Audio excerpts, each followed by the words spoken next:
So, welcome to another episode of the Swamp Inside Florida Athletics. I'm your co-host, Anthony Beck, along with my other co-host, Jerry Brown. And we're shorthanded because Marcus's phone, he just messaged me and said, "Oh, shoot, my phone died." Oh, my gosh. Marcus's phone, your laptop. Hey, man, I'm on time today, man. Come on, give me a break. I'm on time. For the first time in God knows how long, because as much as you talk about me and my LA experiences, whenever I post about it, you the one that's Mr. Hollywood on here. I don't know what you're talking about, bro. I just be chilling, man. Chilling too long. Yeah, he forgot.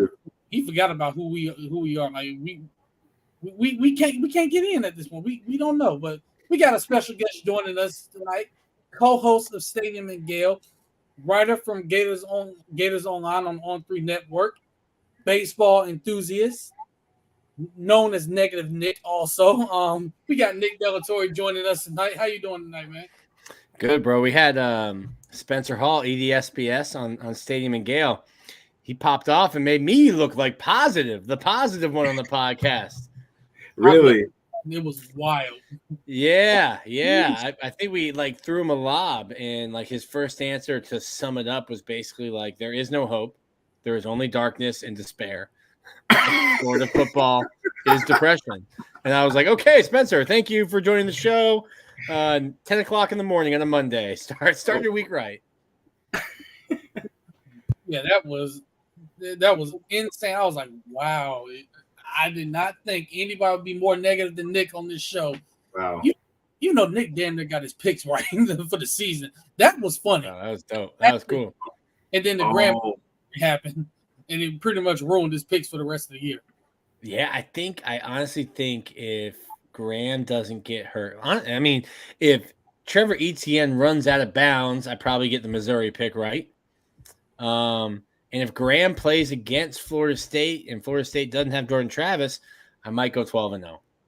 But the wild thing about that was, I think our bosses made us do it in June, and I was like, and I'm actually, after this, I'm gonna do predicting the season, early prediction of the season, game by game. I'm writing that for tomorrow.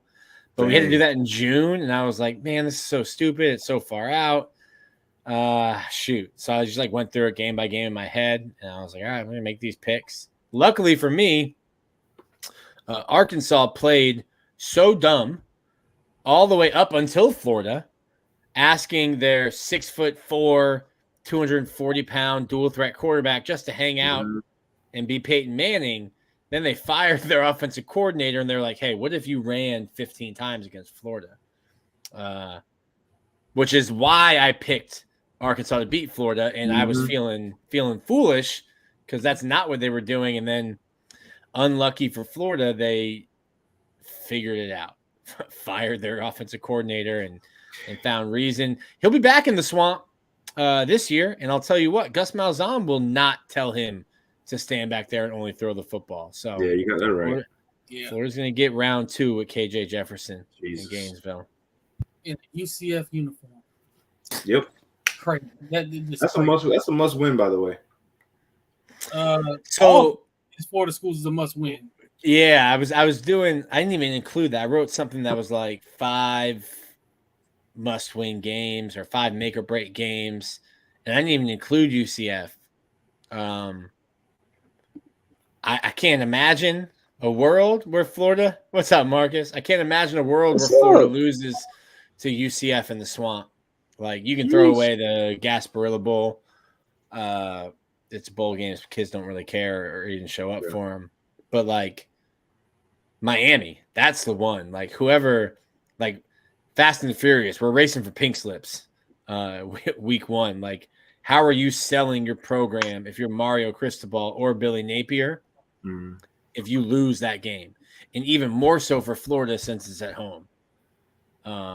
Those programs have not won the way they wanted to with those 2 coaches in their first 2 years. They're tied together because they were hired the same year. I don't know. Florida would have to run the table if they lose to Miami to not have a riot. We lose to Miami. There's going to be a rock anyway. Lose that game, like all the alumni are literally racing to their bankers, racing to their financial advisors to see if they can get the buyout money. Like that's what it's going to be. Whatever it costs. Huh? Yeah, but yeah, we lose that one. That's going to be crazy even to read that. So I'm going to read that with one eye open because I'm afraid of what might happen. I'm not even going to lie. I'm not going to be positive about it. I'm just going to be stoked to be like, you know what? Whatever happens, happens. That's my record prediction for next year. Whatever happens, happens. Are you going to tweet early in the morning? I think it might be their best roster. Like if you look at it, and I don't know that it's where it needs to be, but I think it's your best roster. Yeah, yeah. It just so happened that Satan himself scheduled your games. It is what it is at this point. And when you look at the back half of the schedule, like brutal back end of the schedule. Like Ole Miss gets their quarterback back, and then they decided this was going to be our chance, and they went spending on an Amex Black card in the portal to load up and try to win. You're going to Texas, Georgia, like the back half of the schedule is just brutal. I said it on Stadium and Gale. Catch wins early because you're going to catch hands late. Oh my god, that's a bar. So I think there are 8 games going into this season where teams are preseason ranked, right? 9. Oh, yeah. 9 and 12. So you gotta go for at least 4 and 5, and then get 2 wins that are automatic wins in my opinion. Like I think we have is it Sanford and UCF? Hey brother, don't ask Dan Mullen about Sanford. It might take 70 points to beat Sanford again. Look, I was there live, almost passed out, carried out the UF Health and Shands. Yeah, Jerry went to that game. Let me tell you, I had to call Gainesville EMS just to make sure Jerry did not have a heart attack or fall out or anything. I had to have him on speed dial. Yeah, Florida was giving us the stats. They're like, hey, Emory Jones just broke this record. I'm like, he shouldn't be playing. There's 7 minutes left against Sanford. He shouldn't be in the game. Stop telling me about the stats, the passing stats he's breaking today. This is a disaster. Right, exactly. My thing is, I'm going to say this about the whole schedule. Me personally, I don't know what Florida did wrong to deserve this, because I just feel like there's a personal vendetta against the program. I don't know why, but if the Georgia game in particular, if we don't win that game, the only thing I would have solace in is if Shamar James, I'm just saying, not the hell out of Trevor Etienne. Like we have a Brandon Spikes moment, no Sean Marino moment right there. I would hope to see that if we're not going to win that game. How's Florida winning that game? Please enlighten me, bro, because unless the entire roster gets COVID, it ain't happening. Or we go to church. They go to church and light every candle possible and get prayer circles together. Ain't no church in a while, bro. Listen, Jerry knows the answer. You need Treon Harris back because Treon Harris never lost to the Georgia Bulldogs. The first Georgia game I ever went to was the second one. Treon Harris never lost to the Georgia Bulldogs as a starting quarterback. Somebody on the Heisman Trophy. Build the statue. Yeah, somebody. Why would you bring that up, baby? Why would you do that? You see? Well, this is 10 years ago. This is 10 years ago. A decade ago. You know what? This is 10 years ago. 10 years ago. At least I was not setting up fades with Trey Dean, okay? That's what I will say. Who set up a fade with Trey Dean? Oh, no.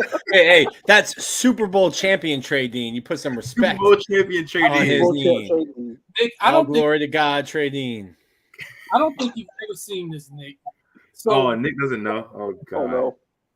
What ended up happening, players get criticized all the time, right? I mean, yes. You would think, okay, you're going to get praise, you're going to get criticism. So I'm trying to find it now because I know it's in here.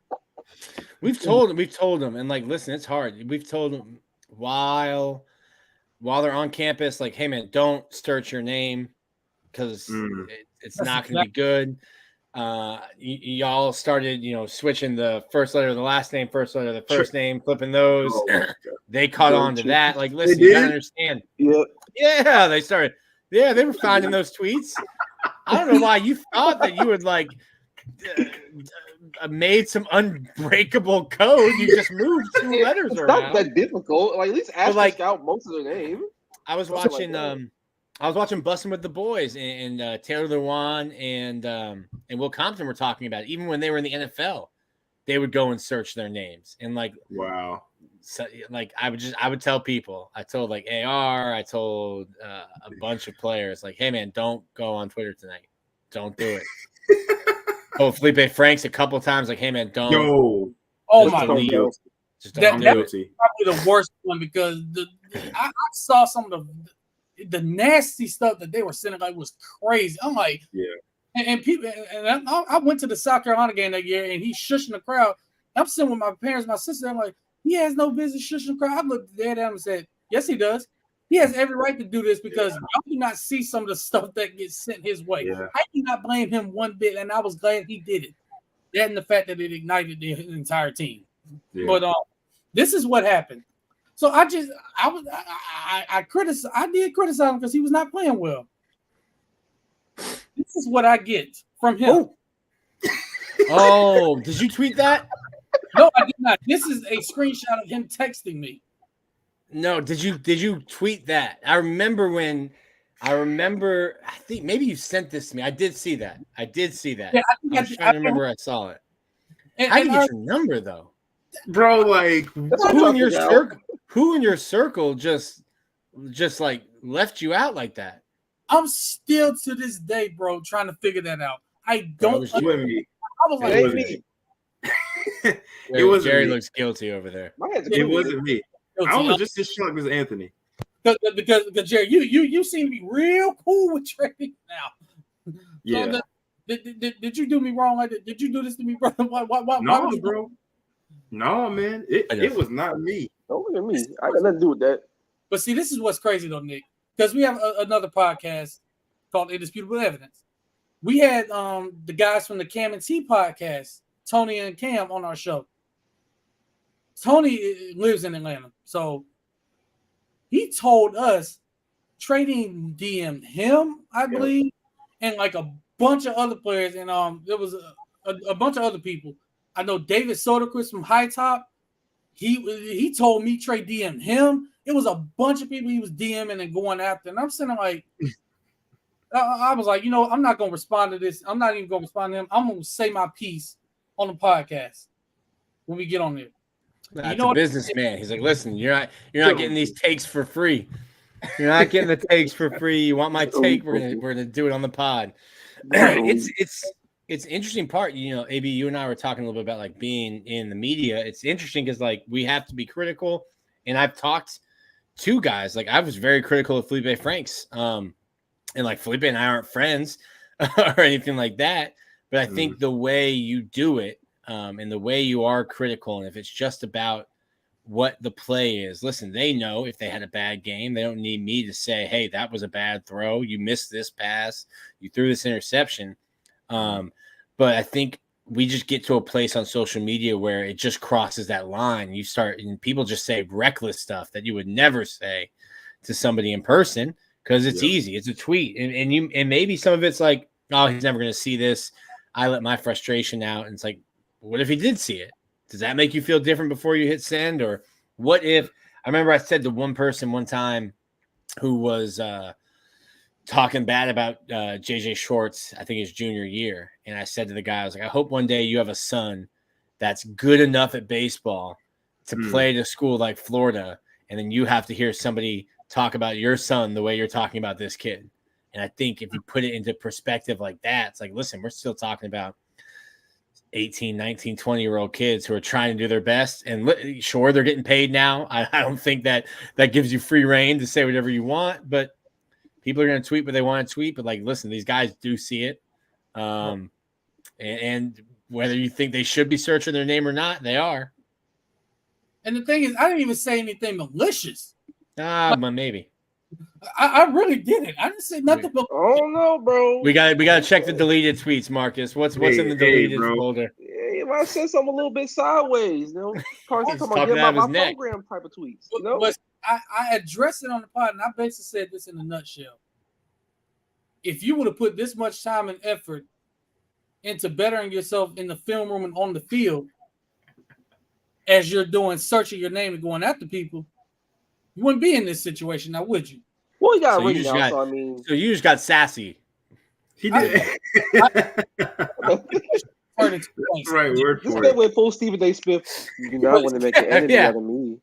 Here's something that he really didn't know, because I put this out too. His mom and my pastor at my church went to the same high school. His mom is actually from Pensacola. They went to the same high school. I pretty much put that out too. Like, yeah, my pastor knows your mom too. So do you really? I basically was like, do you really?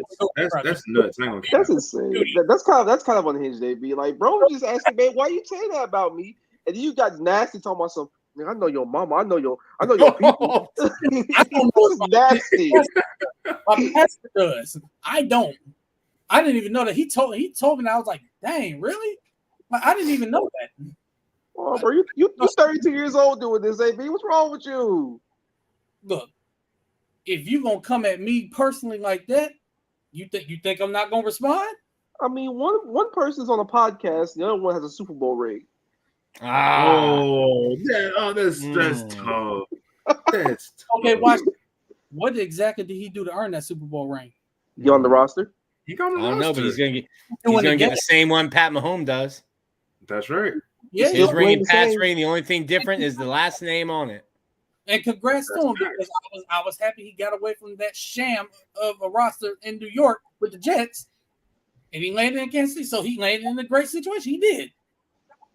Could have been worse. He could have been with the Jets. Same with Mecole Hardman, who gets traded back to Kansas City and wins the Super. That's crazy. That is absolutely wild.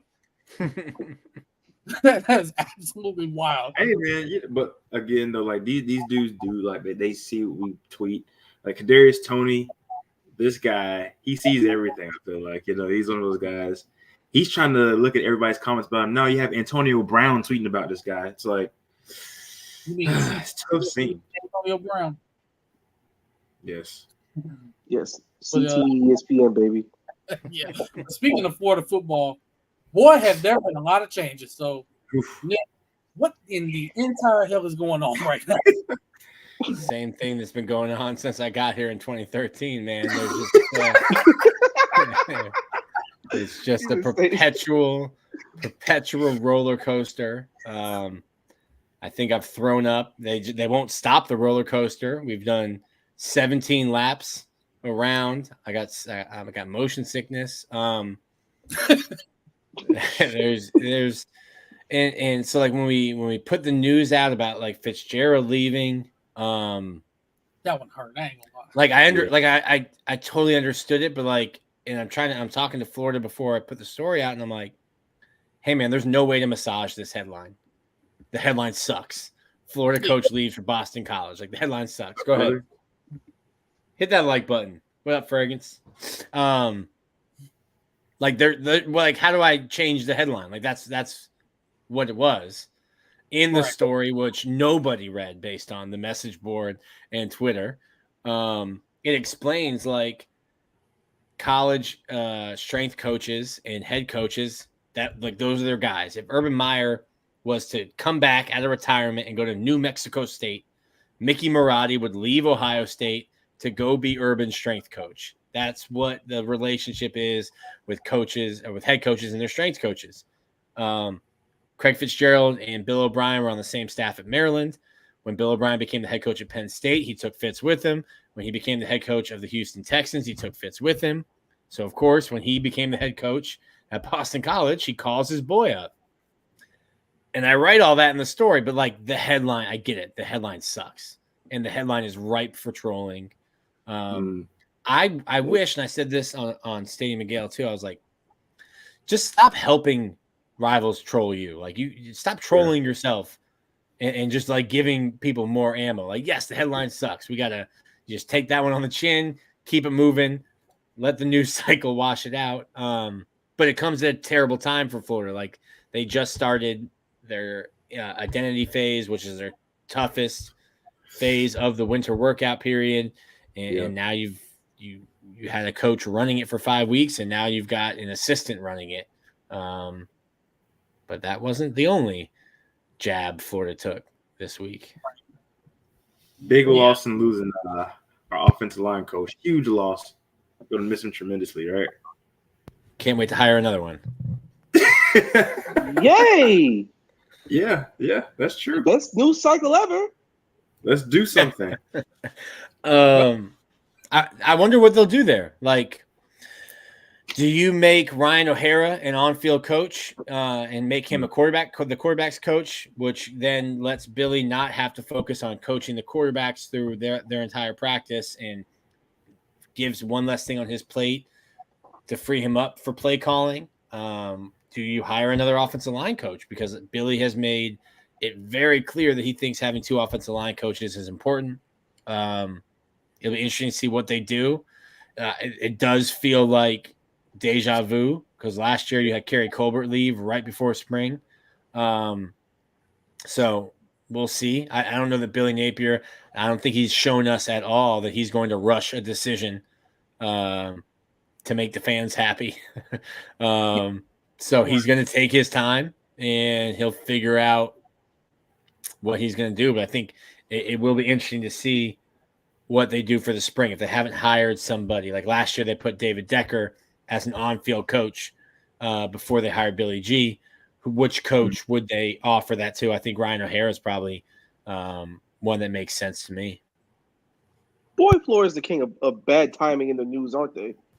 Oh, yes. Yeah. I mean, we just got like the strength coach leaving was almost like watching Friday After Next when Craig and Dana got fired from the security job. We just got this job. Like, it's like Lil Uzi Vert, man. It's only my 3rd day out here. Like, yeah. Bro, no, that means if it's Friday. That means that Bill O'Brien's Debo. No facts, like bullying his way to get that guy. I gotta do strength coach. Snatch your strength coach. What strength coach? And I know there's no hot war for strength coaches out there, but like, I mean, like, Bro, I'm is tired. Like any Tired. like I'm tired of hot boards. Scott No, Cochran, man, come I'm on sick down. of it. that What OC, is it? that OC hot board keeps popping up on Gators online. By the Well, way, is that actually going to happen? Wouldn't he have hired somebody by now? Don't you Yeah, think? you would have thought he would have. You know, like I just don't see it happening. He would have hired somebody already. Well, here's the thing. So, does Billy Napier think the offense is the problem? No. He had never fired in 6 years of being a head coach, had never fired an assistant coach. Days after the season ends, he fires 2 guys on the defense, one of which you paid I think a $750,000 buyout for Duke to get in Sean Spencer. The other one is a guy who every single time the Florida coaching had a change, it was, can they get Corey Raymond? You finally get him and you fire him after 2 years. So clearly he thought the defense was the problem. They hired a guy on special teams to come in to count to 11. Clearly he thought special teams was a problem. Nothing was changed on offense. Nothing. So clearly he doesn't think the offense is the problem. If Billy Napier doesn't think his job is on the line in 2024, does he make a change? No. Hey, job's on the line. I'm going to keep calling plays. If he does think his job is on the line, is he going to give his fate and put it into somebody else's hands and let them call plays? Probably not. That's true. Yeah. Also, if you think, hey, maybe we'll let Russ Callaway call plays, but you say that on Wednesday when we talk to him on signing day, you can't put the toothpaste back in the tube. So if you let Russ call play, you say, hey, Russ is going to do it. And then you get into spring and you let, you let Russ call like team during practice, the team periods, let him call the scrimmages, let him call the orange and blue game. And it's not working. It doesn't look right. It's funky.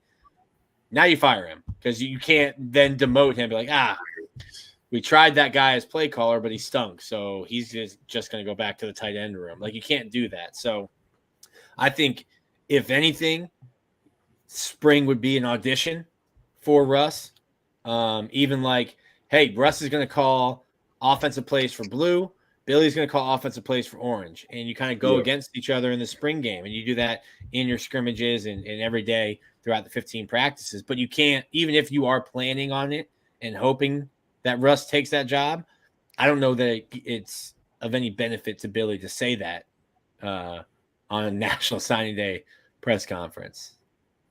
Which makes sense, because you don't want to do that, and then all of a sudden, like you said, doesn't look right. Now you fired him, so it's like it makes you as a coach as a head coach look bad. Like, hey, everybody saw you say he's going to call plays, it didn't look right. Now you fired him. Like, what is going on here? That's going to be another bad headline if you do that. So you're right about that. So if he does it, he won't say anything about it. He'll just, like you said, Orange and Blue game be an audition. Russ calls for this team, Billy calls for this team. And we'll see what happens. Now, if Russ is calling plays and it looks great, then you may have something there. It's That's like true. Both these scenarios are basically what's behind door number one, what's behind door number two. And I'm terrified of both just because of how far in the game we are in the cycle. What's door number three? The buyout? Hey, I hope to God we don't get there, because I don't want to fire Billy Napier, because that means we screwed the pooch with the hire. Yeah. But man, you don't like Russian roulette? No. I don't like playing with my life. You're not having fun? You're not having fun, Marcus? I'm crying and throwing up right now. That's what I'm doing. Marcus, this past year was not good. I'm just saying that. This football year wasn't good. Well, we hated coming on here. That's just the truth. We hated coming here talking about these games. I mean, just the truth of the matter. It's like I knew it was probably going to be somewhat depressing talking about these games on Saturdays. And then I thought, okay, at least I got Sundays to look forward to for the first time in God knows how long. And then December happened. Oh, dear. Who's your team? A particular team only an hour away from Gainesville. Quarterback has pretty hair. Yeah, same thing here, bro. And no shoulder and no offensive line. And Trent Ball. But listen, I spent all fall telling all my friends who are Jags and Bucks fans that the best team in the state resided in Miami, only to have Tampa last longer somehow. It was bad. Last longer in the worst playoffs. Part is they were the Jags were the number one seed at one point late in the season, and then everything just collapse fell apart. I hate the fucking Bengals. I'll say it right now. Everything went wrong after that game. At least the Dolphins had like injuries that you could point to. The Jags just collapsed. Like, we had some, but like all of our issues that we had all year with the offense being so damn wonky just caught up with Trevor getting hurt. So did you go to that game? Yes. Oh, he did. Here's my problem with Jags fans. How many years have the Jaguars been relevant? And why do y'all talk like the Patriots in the 2000s as a fan? Because this is what we do. This is who we are in the city. We don't give a damn about nothing. We don't give a damn about anything else. This is who we are. You want to know how they became relevant again? Remember when you were scrolling the timeline and all you kept seeing was clown faces as profile pictures? Oh my gosh. Hey, man. All I will say is, even when we're bad, and every time we beat someone, everything just goes wrong with them. I don't know why. I don't understand it, but I take some kind of solace in that. Right. But Nick, having you on, like, the changes that were made, so we were able to kind of ask Hector Rodriguez this when we had him on too. Some of the changes that were made, like Will Harris being hired as the DB's coach and Gerald Chapman being hired as the defensive line coach. So we kind of wanted to get your impressions on what you've seen from them so far. What did you think of the hires? Yeah, I don't really know too much about Chapman. I was out helping Corey and Keith doing recruiting one day and ended up chopping it up with Will Harris for like 20, 25 minutes. And it was before he had even like moved his stuff. And he was on the phone and like outside the facility on the phone, and then came to talk to us, and then was out like recruiting, talking to guys. And I'm over there eavesdropping, doing my reporter thing, trying to listen in and see who he's talking to. And then he's like, "Yeah, I'm going back to California now, and he like showed me his iPad. He's like, I got to watch film on like who we have." And then within the next 8 days, there were like 20 offers out. I'm like, oh, he probably watched Florida try to tackle and was throwing out offers to guys in the secondary who have an interest and ability to do that. I like him. He's a young guy. My big questions with him were, how would he do recruiting this area? Because outside of 1 year, I think at Georgia Southern or one of the smaller schools in Georgia, everything's been West Coast or NFL. So how do you kind of fit into this? And maybe you don't need to in the first couple of years and you have some time, because like that's the reason you're getting Asa Turner, who's going to start next to Jordan Castell. That's the reason you're going to be able to get guys from the portal from the West Coast and have connections like that. So I think that'll be big. And listen, also recruiting, we're moving more and more towards like, it doesn't matter that you had an awesome relationship with aunt, uncle, mom, dad, brother, son, cousin. It matters who's paying. So maybe recruiting's overblown. I think he's a really good X's and O's, really good technician, young guy, and the players like him. So first impressions were good. Thought he was funny, and then I got a kick out of it. Telling me he's like, yeah, I got the whole 5-hour flight back to California to watch this film, and then I saw the next week all these offers flying out, and I'm like, guess he didn't like what he saw on film. That's wild. The only thing I hated was the fact that, yeah, he's coming to Florida, which is great, but man, he had to leave LA. Man, LA for Gainesville. You're so in love with LA. It's sickening. I've never been to LA. Culture shock. I've never been to LA, but when I tweeted last year, like, of course Lincoln Riley wanted to go to LA. He was living in Norman. The Oklahoma fans came for my head. They were like, LA's so expensive. I'm like, they bought him a mansion and they're paying him $8 million. It's not expensive for him. I was like, I ain't heard anybody say I want to go to Norman, Oklahoma on vacation. I'm sorry. No, seriously. Exactly. My point is, no, Marcus, I'm not in love with LA. Yes, you are. See, there you go. I'm side eyes. I'm not in love with it. Yes, you are. It's okay to admit it. Accept it. You are a West Coast man stuck in a Pensacola, Florida body. It's okay to admit it. No, I love visiting there. I would love to visit there as often as I can, but there ain't no way in hell I'm living there. I'm not dealing with that. I wouldn't live there. I'm not dealing with that traffic. And if I was living out there, as soon as the first earthquake happens, I'm moving. I'm out. I'm gone. We live in a state with hurricanes. It can't be that bad. Well, I can deal with hurricane. I'm not dealing with the ground moving. You can get that one. But yeah, looking at the hires, I got the same impression. Kids are going to relate to him because he's a young guy, and well, like you said, it's not really going to matter who's paying now, so that matters more. But recruiting a guy like getting a guy like Asa Turner, I think that's going to really help Castell's development, because now you got a veteran leader who started in the college football playoffs, including the national championship game, there to help teach you some things. So it's going to be good for him and Bryce Thornton, really, because Bryce is his backup. So and I'm not even like, oh my God, Nick. And he's probably also the reason why you get Triquez Bridges, because that West Coast connection. And it'll be interesting to see, because like I thought Triquez would play safety, but then you get Asa, and it's like, all right, well now you got to find. And I know a lot of people were not high on Jaden Hill. I thought he had a really good year, especially moving. I had big questions about could he move inside after I was terrified. Multiple knee injuries, multiple knee surgeries. It's a whole different ballgame inside. I thought he played well there. You have to figure out how to find his replacement.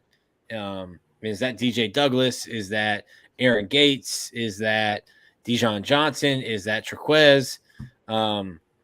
It's a good sign that I'm able to like rattle off that many names, because last year it was, well, it's Jaden Hill or Jadarius Perkins, and then when Jadarius Perkins found out it wasn't him, it was peace out, and then you really only had Jaden Hill to play nickel. Yep. And that's the thing about all these names that we can round them off. Are they kind of sort of unknowns? Yeah, in the sense yeah, that 100%. well, yeah. But I think those guys can play football, and I trust in the coaching and the teaching of Will Harris. So that's a positive. And plus, these West Coast guys that we talk about, West Coast connection, this and that, the guys he's coached and the guys he's taught at Washington, those are ballers. Yep. Trent McDuffie is going to be a very, Yeah. very wealthy man in a couple of years, whether it's in Kansas City or somewhere else on the market. He's going to be a very wealthy man, and he was a big part of the Chiefs repeating. So that's a big name you can put up right there. That's a big crown jewel. Right. So you can look at it and say, okay, he's going to send guys to the league. He's going to teach guys how to play his way. He's going to instill a certain style of playing football in the back end that we desperately missed for like God knows how long. So I'm excited. I got no complaints. So far, so good with it. Just get in the spring and get in the summer, and hopefully I hear some good stuff. And then when they get on the field and the games are actually played, we see the results. Yeah, there's a lot of that, and like people, I can't remember what position it was, but I mean, I'm negative Nick, but it's like there's a lot of that, and we're talking about projecting, and people are like, well, why don't you think this is good? And I'm like, well, like, yeah, I think, right, let's say like receiver, like I don't think Florida's got a very good receiver room, and I only say that because I don't know that it's proven. Like I think that Aiden Mizell will be good.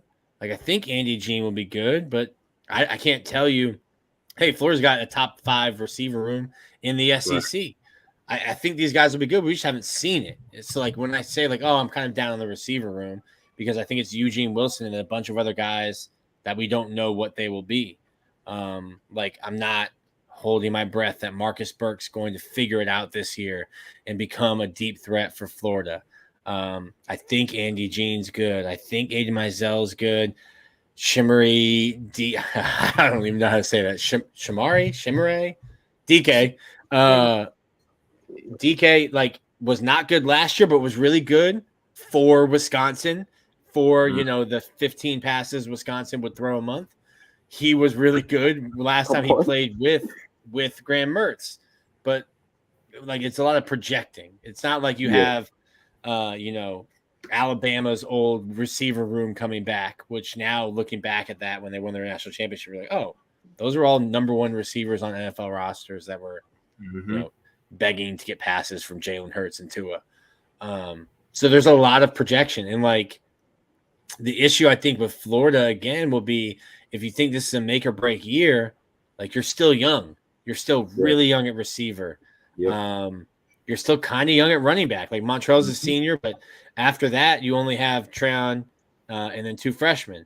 I don't know that you have any like studs at tight end. I don't think the offensive line's any better than it was. You're young in the secondary, all over the secondary outside of Asa Turner. So like if you well, he's not young anymore. Yeah. Y'all got to pull up his roster page. They just put up new pictures. My guy looks good. New roster picture for Jason Marshall. Really? And even with the linebacker room, exactly what are you? You're Shamar James. And then like the guys you got, I mean, Derek Wingo, like love my guy, STA pride forever, but like Derek Wingo's body has failed him. Like he's had a shoulder surgery after every single season. I mean, he's tough. He broke. So like the 2 years ago, Ventrell got thrown out of that game second quarter or second half. So he had to miss the first half of Florida State. It was going to be Derek Wingo coming out party. He breaks it. Already needed shoulder surgery. Breaks his foot on Monday, and just says like, "Yo, I have to play the first half." So like, put whatever the pain killing shot is into my foot. We're going to play these 30 minutes. Like I think I had a coach tell me like if you could put Derek Wingo's mentality and his work ethic into some of these other guys' bodies, like that would be a great player. That's like there's nothing Derek Wingo can do. It's just like he's had terrible injury luck. Like you've got Shamar James, but then that's another room. Like, hey, I think Miles Graham's a dude. I think he's going to be a dude, but he's going to be 19, 18 years old. I don't think Q Lee. And outside of that, like, Deuce Spurlock, I don't know what he is. I don't know. There, I mean, we've seen him, but I mean, not Aaron Childs won't be here until June. It's a lot we got to figure out, man. Like, and even with like names. Well, I think I was saying earlier, like, hey, Florida's going to be young again, but and y'all can answer this better than I can. Will the fan base accept that? Not as an excuse, but as another reason for, let's call it like a 7-5 year. You're going to say, hey, listen, we're still young. We'll be better. We'll be older and better next year. Hell, they want to. Yeah, they're going crazy. I did say, I said coming into Napier's tenure, and this is before I even knew that he's going to be what type of player he's going to call. This is a process, and people don't agree, but I said this is a process going to take about 4 years. 4 years, 4 to 5 years for us to really like figure out what we have in this guy, because he's going to have to bring in some guys. The transfer portal is crazy, so guys are leaving.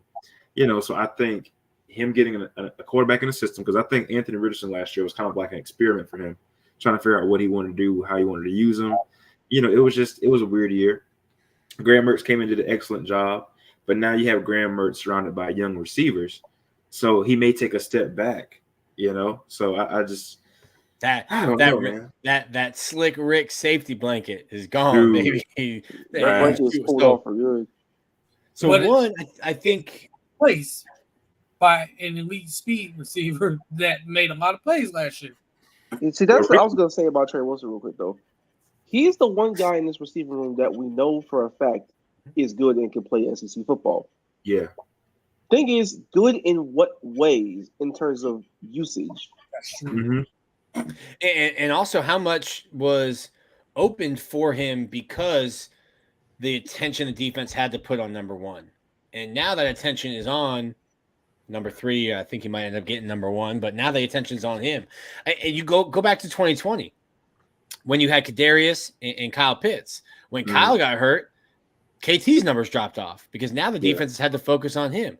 And when you had KT and Kyle Pitts both playing, it was like, hey, decide who you're covering on this play. We have options for both of them, and we're going to go to the one that you're not doubling. Everything's kind of plays off of each other. And like, if you don't have a passing game, now you can load the box and, hey, good luck running. And I think it took a while for Florida to kind of start taking those shots. But towards the end of the year, like I think once Graham got comfortable, once they got comfortable with Graham, they started taking some of those deeper shots, and they'll tell us, hey, they were always in it the whole year, and we were just taking what defenses were giving us.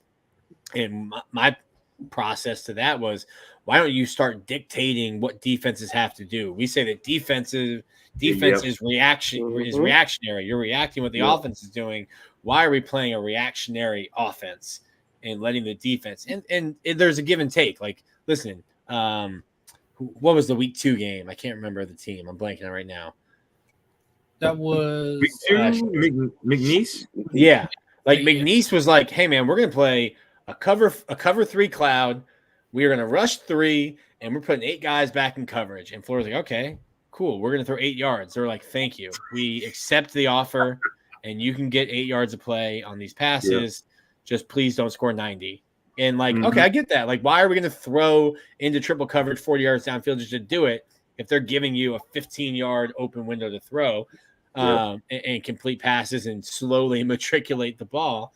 But when you start playing these other teams, you have to have other ways. And it was funny because we got to some point, and I was on Andy Staples' show, and he was like, I think Florida's going to throw the ball a lot. And I'm like, what? And he was like, well, you're going to have to, because you're going to have to score against Georgia. You're going to have to score against Arkansas. You're going to have to score against LSU. And I was like, yeah, I guess so, but we haven't seen him do it. And sure enough, Florida was an air raid offense the second half of the year. Yep. It started really with that South Carolina game. Think about it, which was a fun game, by the way. But still, I mean, they pretty much became an air raid offense that game. So let me get my negative hat back on, because people are like, Florida's, Graham not getting hurt, and Trevor Etienne going out of bounds, away from being 7-5 last year. I'm like, all right, well, you also could have easily lost in South Carolina. That was not like you walked into Columbia and just spanked South Carolina. Like for all of were this play or that play away from being 8-4, 7-5. It's like, yeah, well, we can also find plays that you could have lost. Like you are what your record is. Yep. Exactly. And I'm gonna piggyback on this. Is one particular play from that game. The 4th and 11 of Arliss-Boardingham, where it was a 1-yard pass. And dude, that was symbolic. That was like playing. Oh my gosh. I think if I'm remembering it right, there was a guy in position to make a tackle behind the first down marker. He breaks a tackle and then he's gone. It's like if that one guy just makes the tackle in the open field, you're out. You lose that game. Game. Like Billy's getting burnt alive if they make a tackle that you make 9 times out of 10 in that situation. Marcus, he has been burnt alive. The kerosene would have started a lot sooner. I will say that. I'm flipping back and forth. I got my positive hat, my negative hat. I will say it does seem like, and maybe it's just a loud minority, but it did seem like, and I mentioned this, I think, definitely privately, but maybe publicly too. It seemed like people gave Billy less time before they started pulling out their pitchforks. Like, and maybe it's NIL, definitely part of the transfer portal. I mean, I used to be you got to give a head coach 4 years to get his guys in. And now, like, listen, you can get your guys in through the portal. True. You don't have to. But to me, it did seem like the fan base kind of turned on Billy. And I wondered if it was because of what y'all have just been through, like the end of McElwain, which, man, we have a weird program here. That was common. The end of McElwain, then Dan was really, really good real quick, and then was just a nosedive out of nowhere off a cliff. And it's just like, it almost felt like you're putting the sins of the father onto the son. Like, hey, stop taking this baggage and throwing it on Billy. It's not him. But it did seem like at least some people in the fans vocally were like off the Billy train way earlier than they had been with other coaches. Oh, yeah. They're having spaces on Twitter at 10 o'clock in the morning when they're supposed to be at work. And it doesn't help that like every other piece of news that comes out, coach is leaving right before spring practice. Your strength coach leaving in the middle of winter conditioning. The whole Jaden Rashada debacle. Yeah. Like the whole recruiting, people decommitting, like Devontae Waller decommitting during a game. Like this Vontae recruiting class you have that we're all banking our hopes on, have a good chunks of it going off and leaving. Thank God you say DJ Lagway. It's just like blow after blow after blow that people are like, ETN. Stop. And then ETN. No, I mean that's I miss, and it's been gone for a while because I don't know why, but like actual hated rivalries. Yeah. Like no way you were catching Channing Crowder ever saying nice things about Florida State, let alone transfer there. Mm-hmm. Go play there. Brandon, could you imagine Brandon Spikes being like, you know what? Let's put on some red and black. Like, no shot. We're just in a whole different era. Like the players do not have the same, I think, passion for the rivalries that the fan bases do. And that's what I love about college football. It's that pomp and circumstance, the game day traditions that are weird. If y'all haven't been out to Texas A&M, they put the Colt in agriculture. They've got some wild traditions there. But it's like that weird stuff that's only pertinent to one fan base that you love, you ride or die for. That makes college football special. You just don't get that. Yo, that's it's like A&M's entire fight song is literally a diss track to Texas. Like, yes, it is. It's more about Texas than it is about Texas A&M. Like their first lines is literally "fuck Texas" in the most polite way possible. It is the country version of like "Hit 'Em Up" for Texas. Like, or no Vaseline. Like to hell to Texas university. Like you can't don't remember that's the first line. Nothing about our school. It's just like the hell with them. Those other guys. That's some little brother vibes though. Yeah, it got so crazy when they left. They're like, man, we don't need y'all. Like, It's all kind right, of cool. funny how Texas A&M would spend all this time ducking Texas and joining the SEC. Lo and behold, guess who you got to play next year? Oh yeah, the smoke is Couldn't here. live with your failure. Right, Where'd yeah, that bring you? leave us? Like, oh, no, we back. But, I'm excited for that trip. Go out to Austin to see that game. Florida's gonna catch that smoke though. Yeah, We Really got good Texas team. smoke. talking that up as unless Texas just decides, you know what, we're not going to take them serious. I mean, let's just go out there and just. No. You might see Arch Manning in the fourth quarter. I dread to see how Sark's going to draw that up. I Hey, dread. look, man. Look, we got my thing is being an optimist. We got to beat one of these 9 teams. We got to beat one of them. Yeah. Miami's Of ranked. course. You can beat Miami. Yeah, Miami, right? Because you know how Yeah. it goes with rankings. 25, right? There's always one think it team was that's 24 not or as good as you 25. think they're going to be. Yeah. Wait, Miami's ranked high. This was like ESPN's early preseason ranking. They put out a top 25. A&M was up there. I don't know Yeah. why. Miami was up there. I don't know why. Tennessee's gonna be tough. Like Nico's nasty. That Nico's good. quarterback? That boy's good. If Nico can play, Nico's good. Nico play. That boy Nico nice. play. And it's in Knoxville. Let where the they only ever go. NCAA try some stuff. The Big Ten and SEC at one point was like, Yeah. listen, man, we don't need you. We'll figure out how to run, our track and field national championship tournament on our own. But we're out of here. We're not letting you have this. Well, I think for Billy, like it's important. Like this year, you have to beat Kentucky, and I think also you got to beat LSU. I If really not- believe that. we lose Kentucky again. I don't know. I don't care who I got to see, but somebody getting fired. That's all I'm gonna say. Somebody getting fired. It may not necessarily be Billy. Somebody getting fired. Somebody can pink slip. I'm putting a for sign on somebody's house. I used to say I will pick Kentucky to beat Florida once they do it. I'll be a year late. I don't know that I'm picking Florida to beat Kentucky. I don't think so either. It's in Gville, but They lost last time they were in Gville.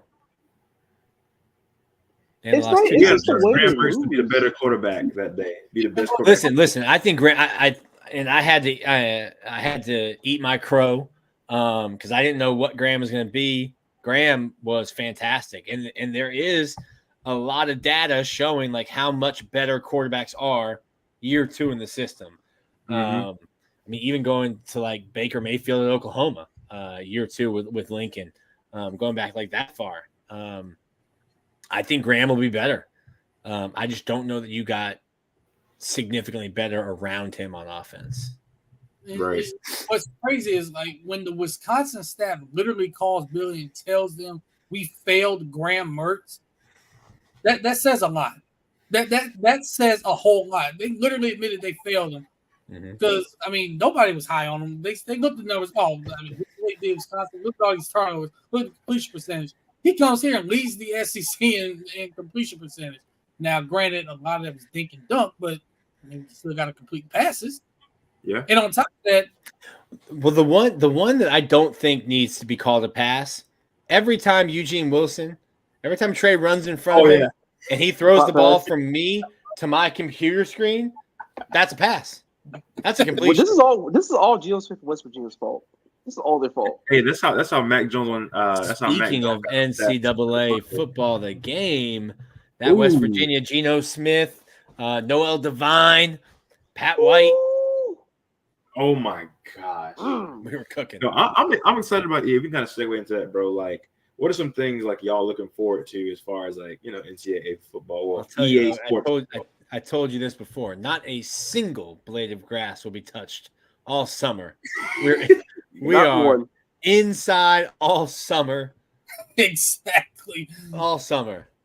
What's on your wish list, though? What's on your wish list for features from the game? Oh man, On transfer portal? I'm stealing somebody's player. Yeah, Trent, you, one of my best players. I'm definitely gonna take your best player one way. or I'm another. dominating transfer transfer portal. portal, NIL. I want to actually be able to like go on like the visits, like the top players. Say like you could choose like 2 players you could do like official visits with, and have them like on campus, stuff like that. I would like. What if they added that into like Road to Glory, Like if you like remember like later on in the Road to Glories, you would play like the high school stuff. You play like your high school like state championship playoff stuff like that. What if they had like a whole like, hey, you get to go on a visit? Oh, the bag. You know what? If you're doing Road to Glory, I feel like they're going to make it to where, like, choosing schools, right? It's not just going to be as simple as, oh, I just want to go to Florida because it's my favorite team. Maybe, like, if you choose one team, you get certain attributes, but if you choose another team, you, like, lose attributes, something like that. I think that would be pretty dope. I want to see. I want NIL in it. I want to see how bad the coaches want my Road to Glory quarterback. What's the monthly bag? Yeah, come get them. And then I want to be able to go and say, listen, I was just on my official visit to Tennessee, and this was the number. What do you guys have? That's 20,000 less. Can't do it. I want the full experience. I want all the realism. Yeah, remember that one recruit back in the day that went to Miami that was like documenting all of his recruiting trips, and he was at Miami, and he was talking about the spread and all the shrimp he ordered. I am doing that as a recruiting Road to Glory. I'm dropping. If I do Dynasty mode, I'm dropping bags. I don't care what I got to do. McDonald's bags, something. Yeah. Jerry, we are taking FAU to the promised land. Oh, for sure, man. What? Absolutely. I wonder what the NIL money will be though, like as far as a player on the game. Because it's not gonna be like money, it's gonna be probably like $8.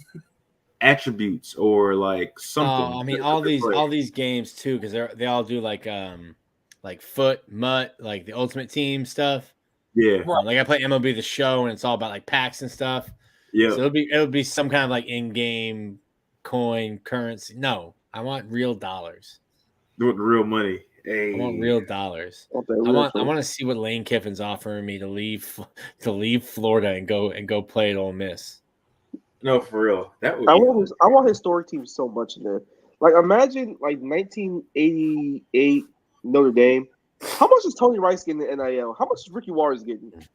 Let me see it. Give us those teams. Let's answer the questions. Like, what is it? Like 02 Miami versus 06 Florida? 2019 LSU versus what? 93 Florida State. Let's see it. I need all the equipment too, bro. Like that's what I was huge on. Like when I was younger, changing like color cleats, all that stuff, like having certain bands on. Bro, your Road to Glory player is looking crazy. He's got like one orange sleeve, one blue sleeve, orange spat, blue spat, a reflective. Oh man, bro, make it like NBA. Like let me get tattoos. Oh, bro, jewelry, tattoos. Wow, I didn't think about that. That's one thing. A K thing though, not an EA thing. Here's one. I don't think they'll add this, but I think they should. Can my Road to Glory player be a two-way player? Oh, like Travis Hunter. Yeah, because you get Travis Hunter doing that. That's one thing I would want them to add. I would want to be a two-way player. Hey, I'm a wide receiver, and now I'm also playing cornerback. Is there any way that Travis Hunter and Shedeur Sanders are not on the cover? Like unless they do like a Nick Saban like GOAT version, is there any way they might do that?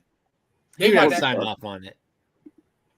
Someone I know that works in EA Sports and making Florida told me some info, but not a lot about them. Oh, really? Ooh. So you're the plug, huh? Hey man, I have one request. Matter of fact, I need mascot mode in the game, damn it.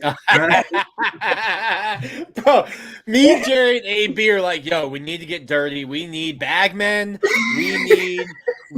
We need concussions as actual injuries. And Marcus is like, but can I play as the Stanford tree? Can I play as the Stanford tree? Listen, man, I will play as the FAU Owl. I will play as freaking, Mike the Tiger. I will do all of this. Basketball mode is just so fun. It's so arcadey and cartoony. It's so ridiculous. It's so college football. I need the game. Being a mascot and just seeing a tree running with a football. Running triple option with the Stanford tree. Like, come on, man. That would be funny to watch though. Yeah, real quick, getting to Nick's favorite sport, which starts tomorrow, actually, when this show drops. Baseball.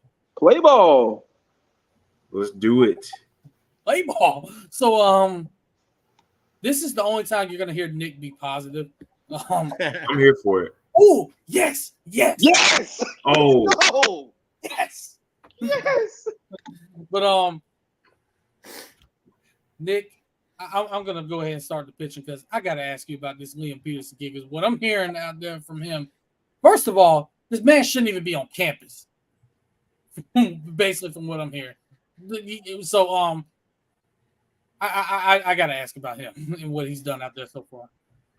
Yeah, he's good, man. He's gonna start on Saturdays. The plan was to for the Saturday, the weekend rotation to be Brandon Neely Friday, Cade Fisher Saturday, Jack Sunday. And then I think the way that Brandon Neely showed he can close games out, Florida hasn't gone into a season knowing who its closer would be since 2018 after Michael Byrne saved 19 games in 17.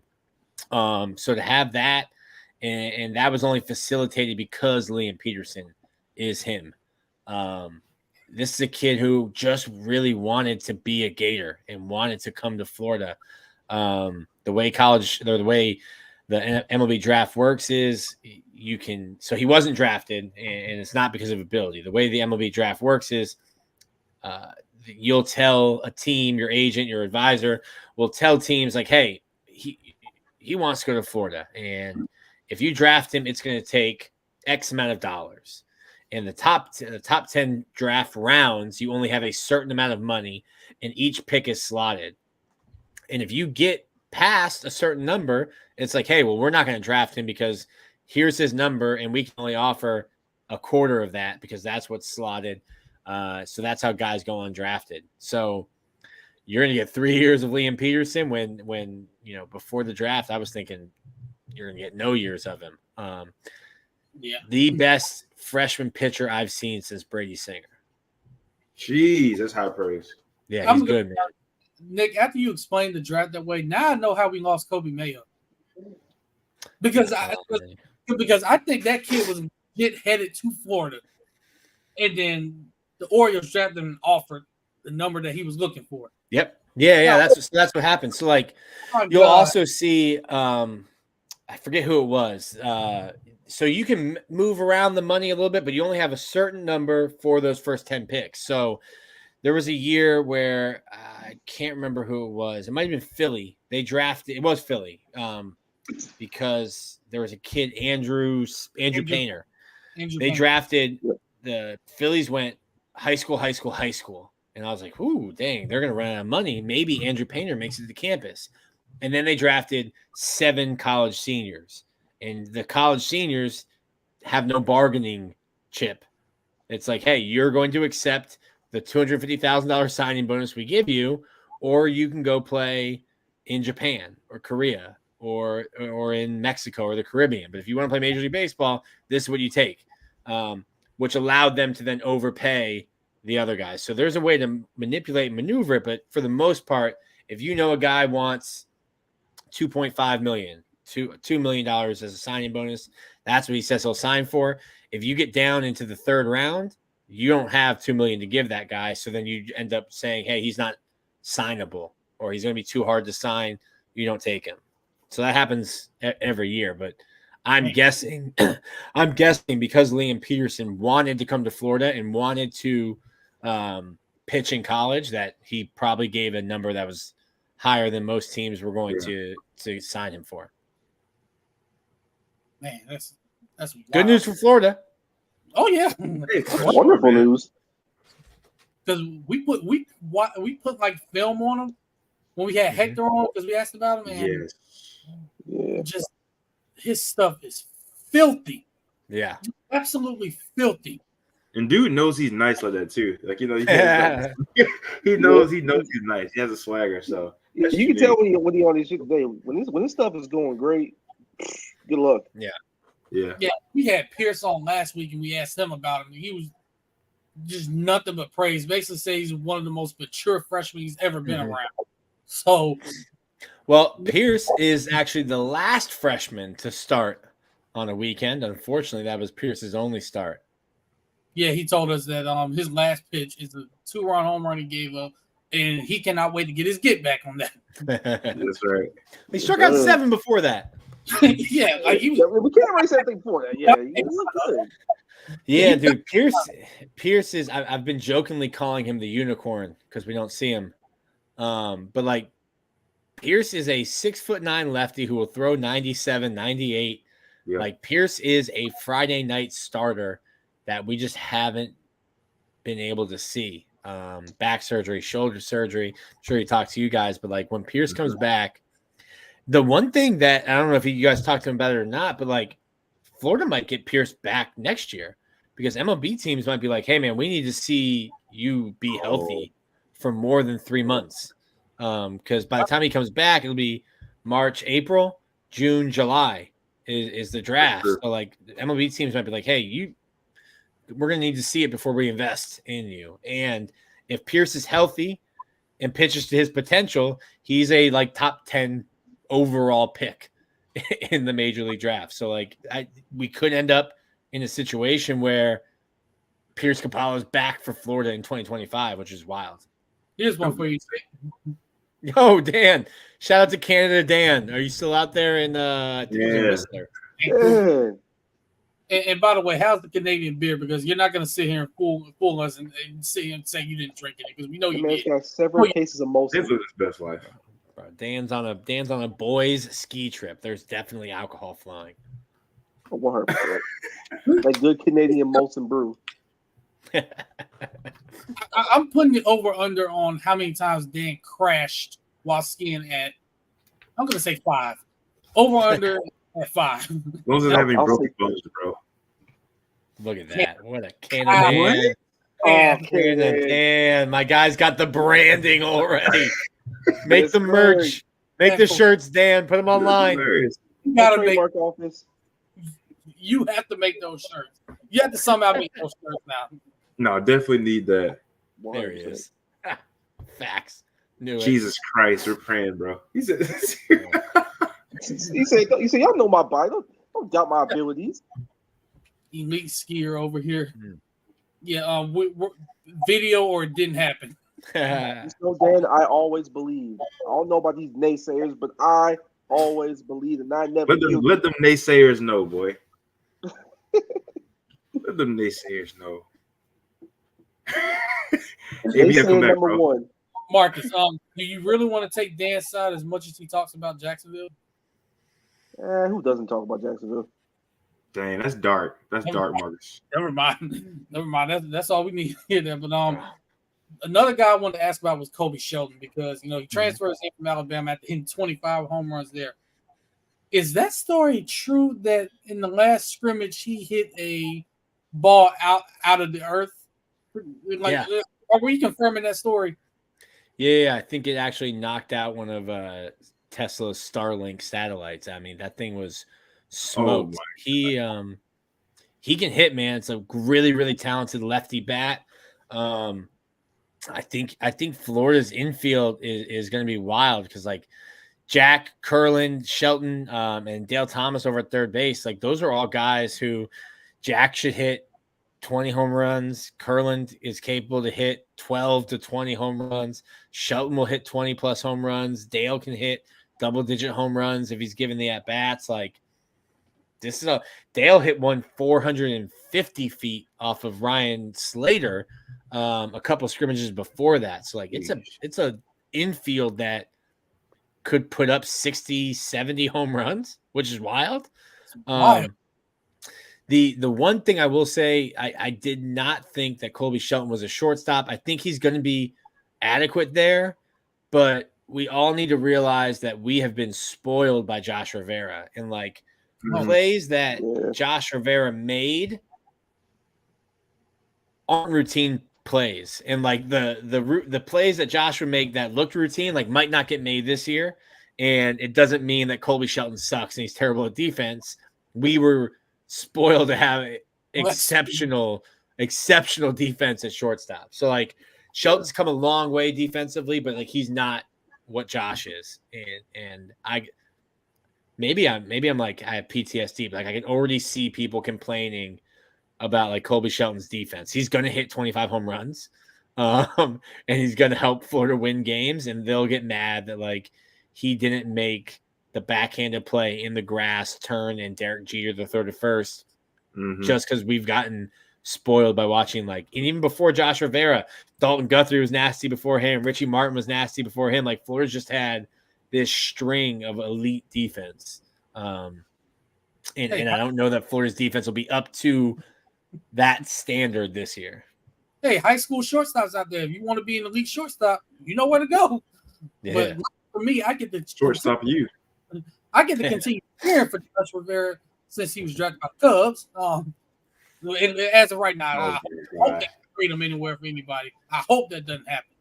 But hey, oh, he will. But we were spoiled rotten having him because the plays he made, you're just looking, you're like you said, this is not normal. This play is not normal that he just made. It's like you gotta rewind. Like, wait a minute, did he really make this play? Like, you just start, your perception starts changing because like that little dribbler that you have to, shortstop's playing back and the ball is just like jammed, dribbling towards short, and you have to come up, take it barehanded, throw it on the run. Like I wouldn't even like watch the play finish. I'm like, oh yeah, Josh made that, and like you start like go down your scorebook, you're like, that's an out. Like you just get spoiled. So it's like that the level of play that we started to think was just routine. If you turn on college baseball games around the country that aren't Florida, you're like, oh, I remember when I first started watching or covering Florida, I just got used to, I think my first year they won, or maybe 2015, they had the best fielding percentage in the country. And then I'd see like other teams come in and kick the ball around. I'm like, why do they stink? And I'm like, oh no, like I'm just lucky. Like Florida's just really good. Like this is they put emphasis on it and they're really elite at this. So when I've told people I don't think Florida's defense is going to be as good this year, I don't mean they suck. I'm just saying like, hey, the standard of Florida defense is here. And I don't know that they're at what we're used to, which is an elite defense across the country. Right. And I know you had some news on Ty Evans. So like what's going on with him? Dude, Ty had I think a sports hernia in the fall, so he missed all fall ball. He comes back, and then caught a pitch to the hand, had a hairline fracture in his right left hand. Ty, be pain, literally. I feel you. Yeah. But Sully said 2 to 3 weeks, but he took batting practice today. So not like hitting live off like a regular pitcher, but took batting practice today on the field. Looked to be fine. He won't be ready for this opening weekend, but he should come back soon. And I don't know that anyone's ever had a better College World Series than Ty Evans had after just like driving the struggle bus 90 miles an hour for like the month leading into Omaha, shows up on the biggest stage and just refuses to do anything but hit home runs and doubles.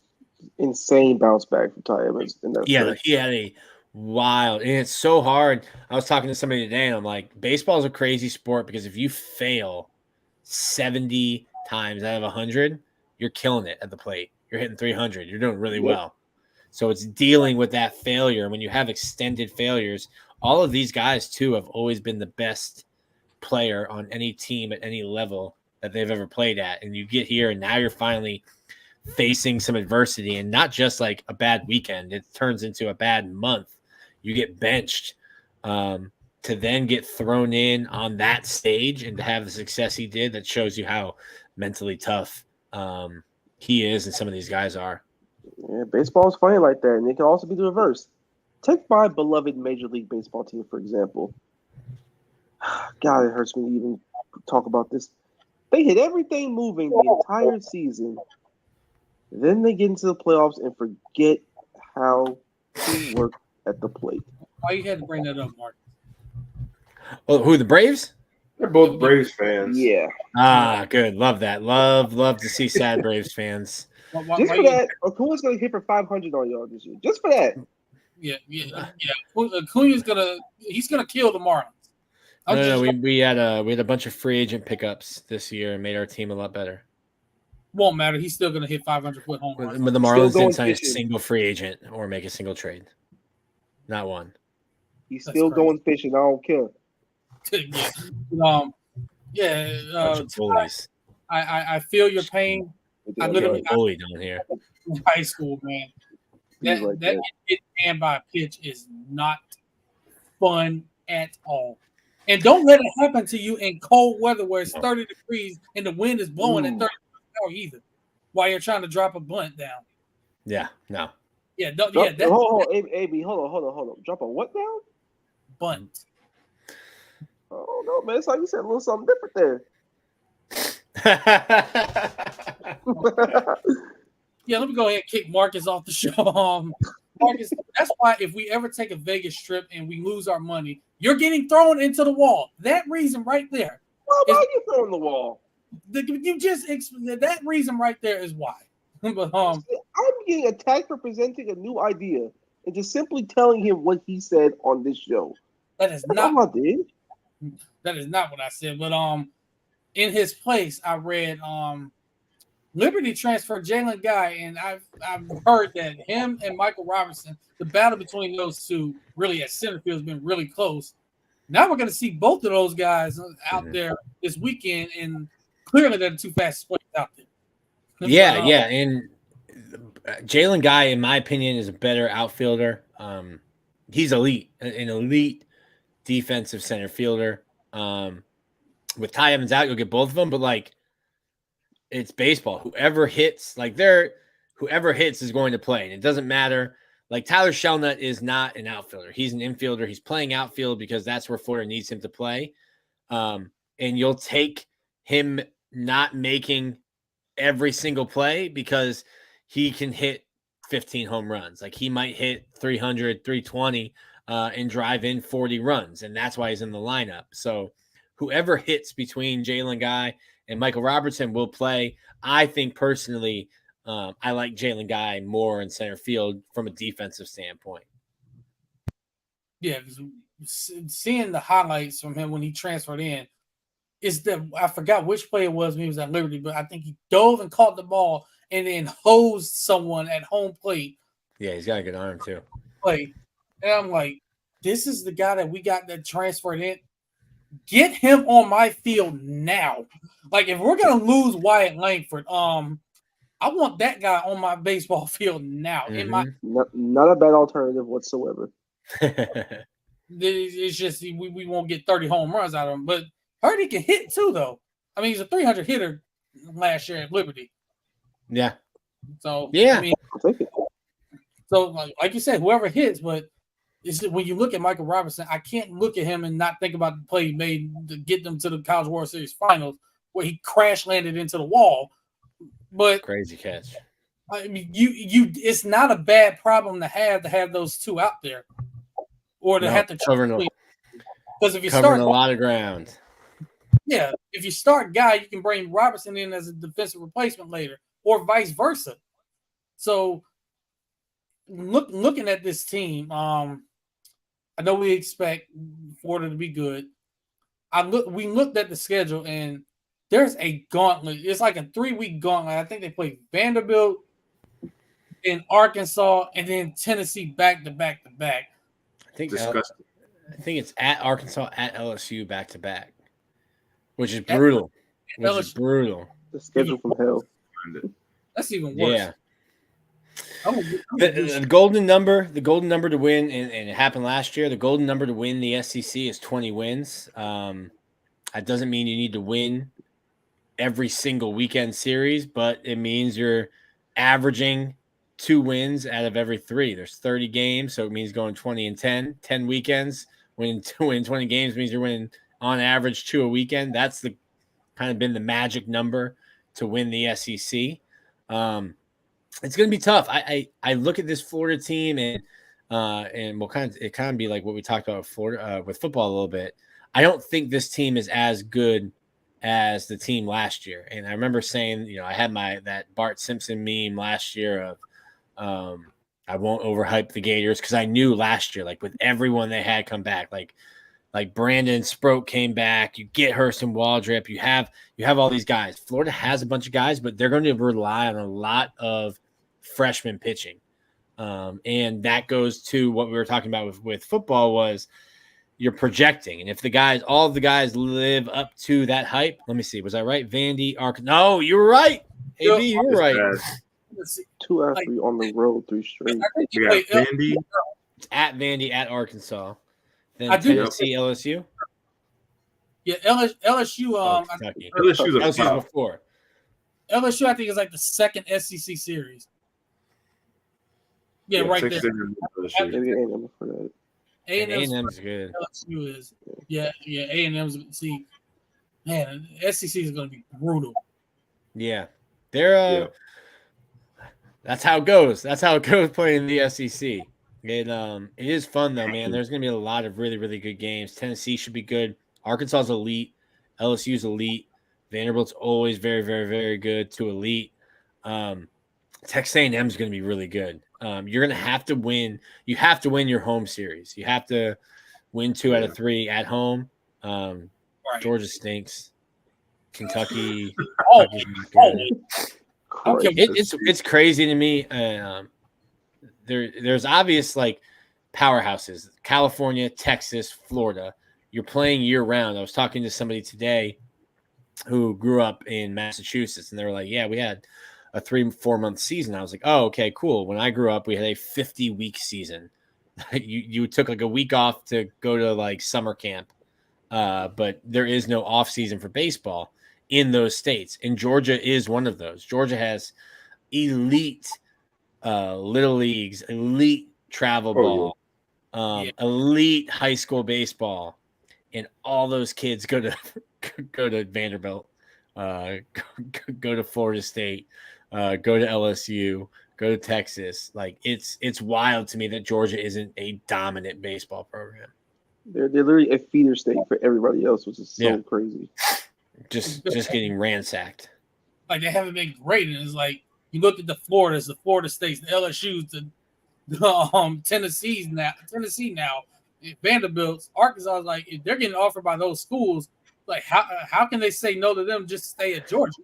Well, Georgia's kind of like Florida with like Florida Bright Futures. So in baseball, you only get 11.7 scholarships, and if you're on scholarship, you have to have at least a quarter scholarship. So nobody's on a full ride. So that's why Florida is able to give 25%. But if you've got Bright Futures or if you've got Florida Prepaid, that finishes stuff off. And even before NIL, there were guys in state that at Florida who were making money, off of their grants and Florida Prepaid or Florida Bright Futures, and then whatever scholarship money they got. Georgia has like that, a similar program in terms of like you get a 3.0, they'll give you 75% scholarship that kids are just like not using because they're going out. But that's why it's so easy or easier for Florida schools to keep kids in state, and that's why FAU is usually good. That's why Stetson has, we'll throw a dude on a Tuesday night that's throwing 97. You're like, where the hell did this guy come from? And why is he at Stetson? There's just so much talent in the state of Florida, and money-wise, it makes sense to stay in state. And it should be the case in Georgia. It just isn't, which is probably why their coach, Scott Strickland, not that Scott Strickland, different one, was relieved of his duties. Well, at least somebody Scott Strickland. Somebody did it. Somebody pulled the trigger. But they have an elite hitter themselves in Charlie Condon, but I wish he would have entered the portal. But hey, somebody say in Georgia. Yeah, I mean that series being the last time Florida went to Georgia, though, it did not go well. So that just tells you how tough it's going to be with the SEC this year. And I think this year, College World Series, half the teams are going to be SEC teams, in my opinion. It's going to be so brutal. So, what would be funny is if it's 8 teams, right?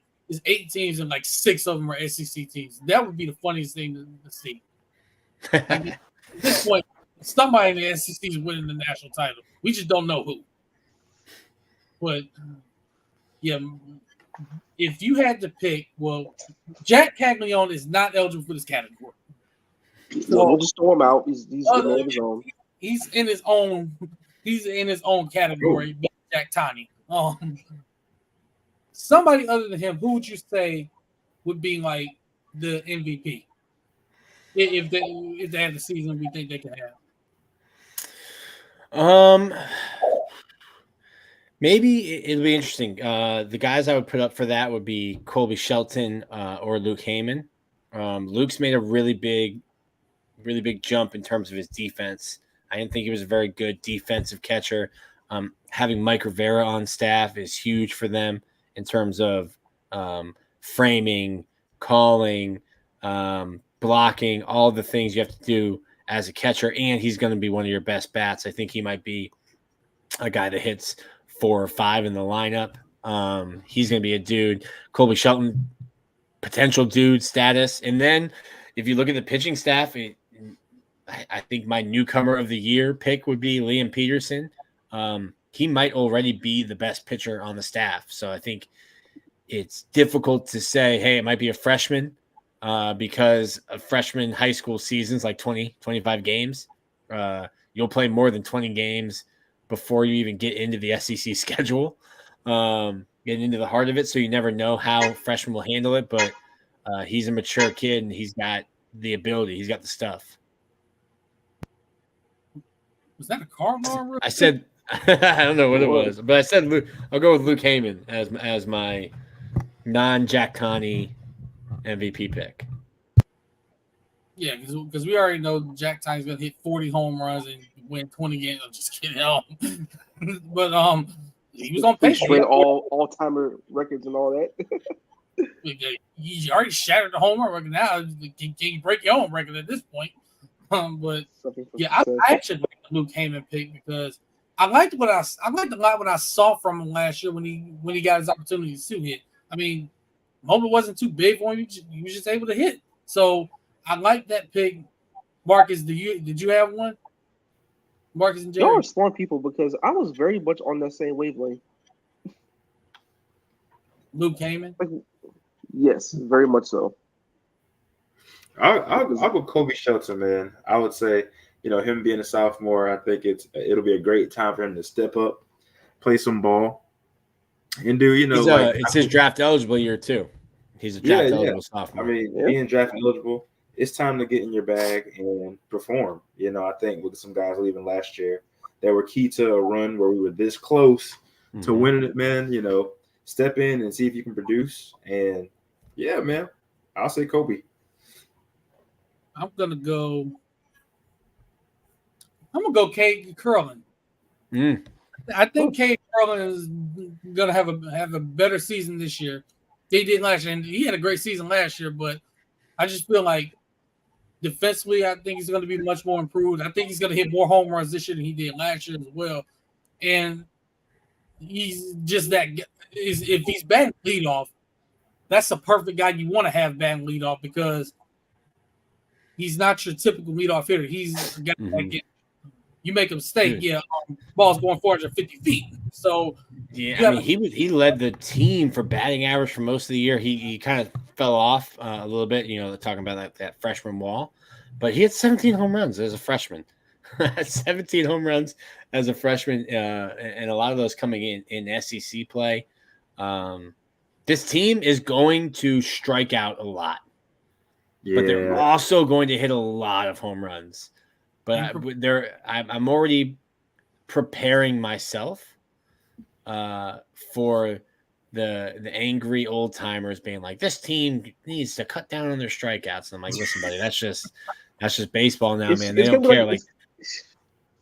Bro, they ran Ryan Howard out of Major League Baseball because he was striking out 200 times a year. And now nobody in Major League Baseball cares about striking out 200. Ryan Howard was born literally 15 years too early. Exactly. He's one of those guys. Like, imagine watching the Yankees right now. They strike out God knows how many times. But when they get in contact on the baseball, it's out of there. Yeah, I think, listen, the plan was for Neely to be a starter, and he's going to have people in his ear telling him he needs to because it's his draft year. And I think Kevin O'Sullivan pointed to Dane Dunning, who just won a World Series and was drafted in the top 10 rounds, and pointed to Sean Anderson, who was a reliever at Florida and was drafted, and pointed to Michael Byrne, who has the school record for saves and was drafted as a starter. I would tip my cap to Brandon. I'm sure he wasn't happy with it, but has embraced, at the beginning, but has embraced the role. It's a selfless move. Like you're a starting pitcher. When you're drafted in July, you're going to be drafted to be a starting pitcher. Right. And what you're doing, not just this year, but last year as well, is giving of yourself for the team. Like you are a starter. Brandon Neely could have transferred. He could be Tennessee's Friday night starter. He could be Ole Miss's Friday night starter, Mississippi State's Friday night starter. And instead he chose to stay at Florida without, a guarantee, and he'll be closing games for the Gators. And I think we're seeing less of that. We're seeing a lot of, I would like a guarantee, and if not, I can go somewhere else and they'll guarantee me and the grass is greener. Or, he could have went to UCF where they have like 8 former Gators on their team right now. Yeah, the UCF junior Gators. Yeah, right, the baby Gators. So which baby one? Gators, I forgot which one is going to be the Saturday starter. Who was it? Tyler Nesbitt. Tyler Nesbitt. Nesbitt. Oh. He said UCF. He's going to be their Saturday night starter. Their Saturday starter. And I was like, damn, how many Florida guys how many UF guys do they have? And I kind of like 6. Yeah, I kind of like 6 of them. Saw Carson Finhold and Corey Robinson, Chase Santala, Matt Previsk. They have 5. And they got 3 of them from this year. Carson Finhold is going to remember for that start he had. Nobody expected him to do what he did. The one start he has at Florida, I'm never going to forget about it. Legendary, a complete game in relief against who was it? Against Oklahoma. Oklahoma. Him pitch that ball that day. Complete game in relief, not breaking 85. Wait, Marcus, say that again. When I seen him pitch that ball, Marcus, please, bro. Man,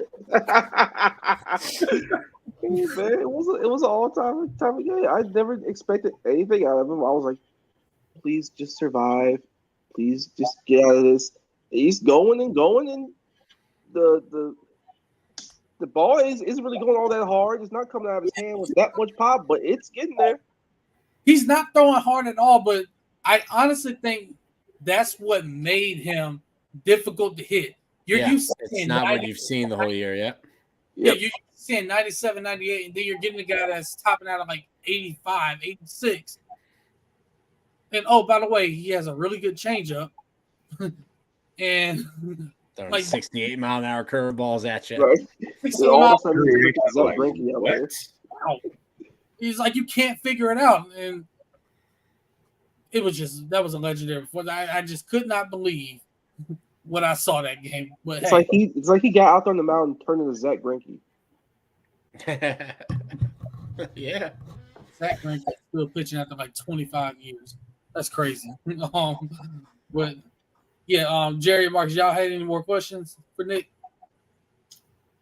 Any sport, basketball included, because we know Nick loves his basketball as well. Oh, I got to ask one.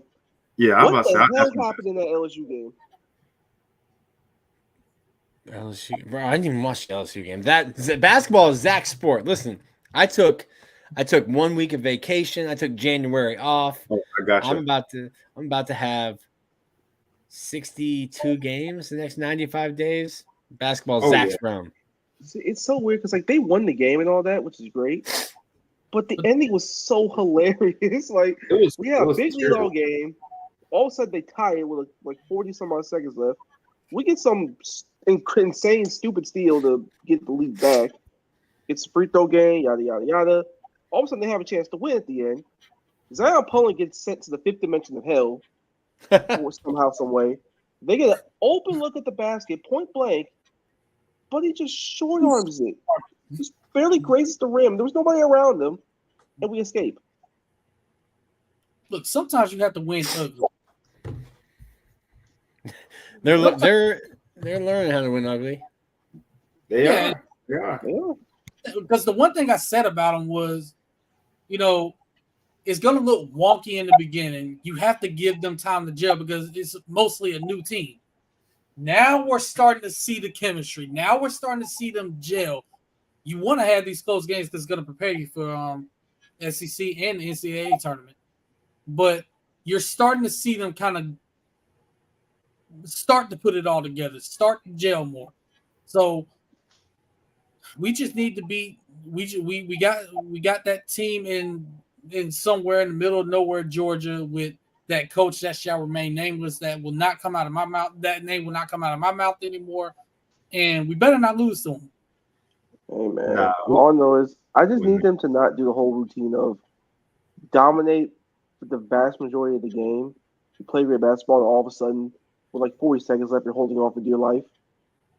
Oh, you mean last time they played the set team I was just talking about? Bingo. I was spooked out, bro. Losing to White Mike at home, bro. What? White Mike is crazy. Look, man, it would have been insane. Like, I feel like Twitter would have freaking passed out. All the narratives and agendas would have been sick. So, but as long as we're winning, everybody's silent. Bro, I took a nap. I fell asleep watching the game because I was like, okay, we got it. I can, catch up on my sleep. I'll wake up into overtime. I'm like, wait, what? What happened? No, this is what's funny. We had Hector on the show a couple weeks ago, and this is before they played Kentucky on the road and A&M on the road. So we asked around table. We asked, does anybody on here give this team any shot whatsoever to beat Kentucky on the road?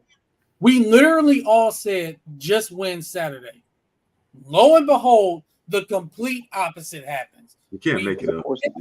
Arena where it's 5-on-8 because the stripes are going to get involved. We got to win there, and then we lose on the road at A&M by 1 point, in which I felt it was a blatant screw job because how does one team have 20 free throw attempts to 2 in a single half? I don't understand that one, but the complete opposite happened. That's what made that whole thing funny. And I almost wanted to clip that part of the episode just for everybody to see how wrong we were. Got the game prediction right, but the teams we beat. God, life's weird like that, isn't it? I just need us to beat Georgia on Saturday, and maybe finally the top 25 will give us the respect we deserve. I'm cool. It don't matter. As long as we're in the field, I am cool. Just get to the tournament and win games. That's it. Yeah, I'm chilling. Just get in the field, win the games you're supposed to, win these type of games on the road. All that stuff is cool with me. Just get in the damn field. Yeah. And also, Nick, do you think the baseball team gets the sweep this weekend against St. John's? Yeah, I think so, but I also don't know that we're going to get all 3 games in.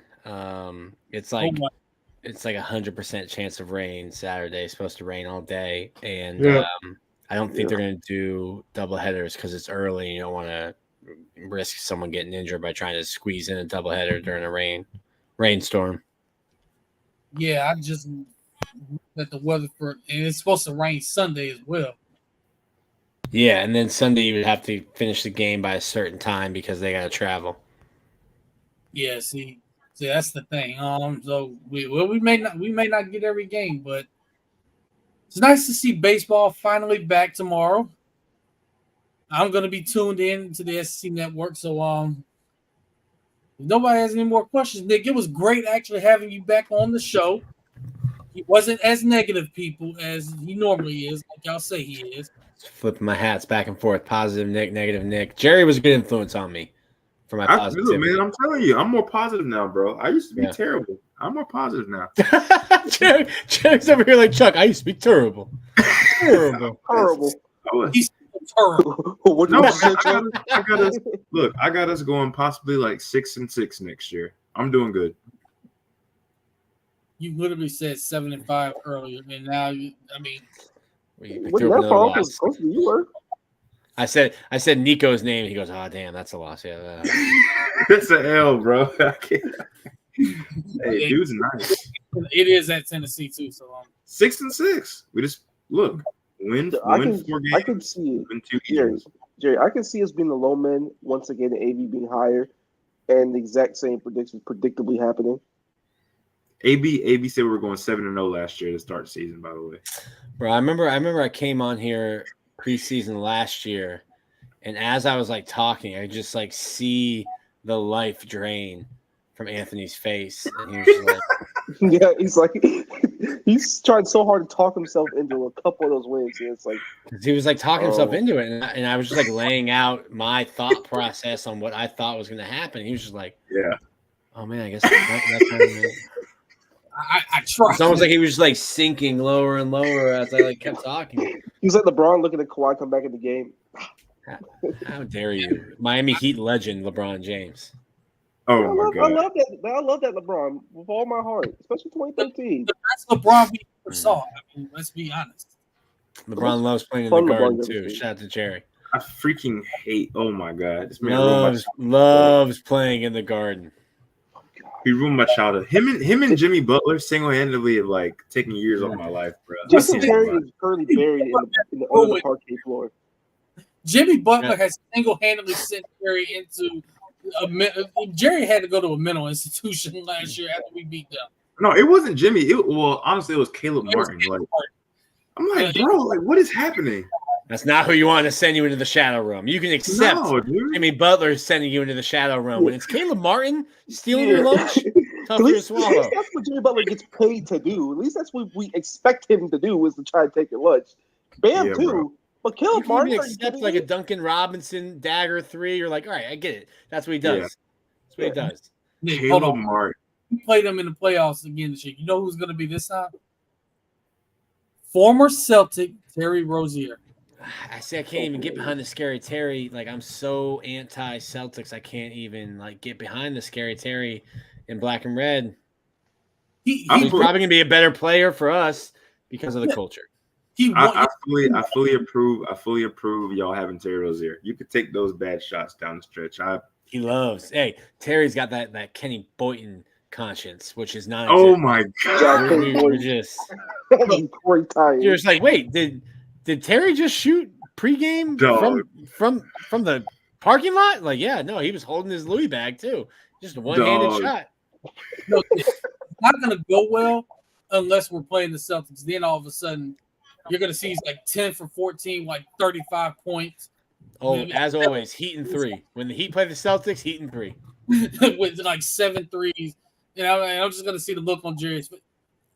You should have saw Jerry in our group text when we went up 3-0 in the series before we nearly fumbled.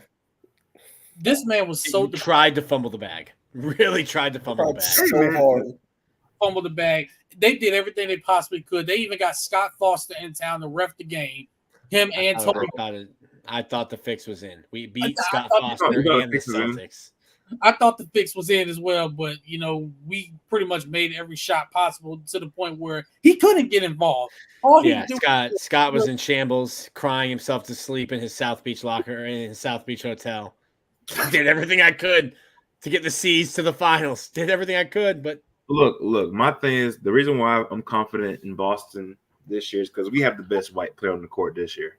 It won't be nobody on your team. We got the best white man on the court, buddy. Finally.